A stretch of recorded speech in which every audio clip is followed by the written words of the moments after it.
കൂട്ടുകാരായാൽ അജുവിനെ പോലെ ആയിരിക്കണം, നേരെ പിടിച്ച് സിനിമയിലെത്തിക്കും. അങ്ങനെയൊരു ഭാഗ്യം കിട്ടിയിരിക്കുന്നത് ജേക്കബിന്റെ സ്വർഗരാജ്യത്തിലൂടെ സിനിമയിലെത്തിയ ഐമ സെബാസ്റ്റ്യനാണ്. ഒരു ദിവസം അജു വർഗീസ് സുഹൃത്തായ ഐമയോട് വിളിച്ചു പറയുകയാണ് ലാലേട്ടന്റെ അടുത്ത സിനിമയിൽ ഒരു റോളുണ്ട് എന്ന്, അതും ലാലേട്ടന്റെ മകളായിട്ട്.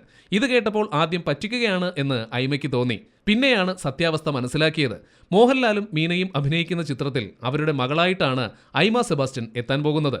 +2 പഠിക്കുന്ന ജിനി എന്ന കുട്ടിയുടെ വേഷമാണ് ഐമയ്ക്ക്. വെള്ളിമൂങ്ങയുടെ സംവിധായകൻ Jibu ജേക്കബിന്റേതാണ് cinema.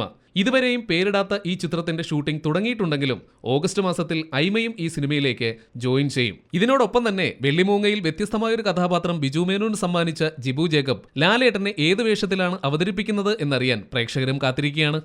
And now you're back, so you're the Onam heroine.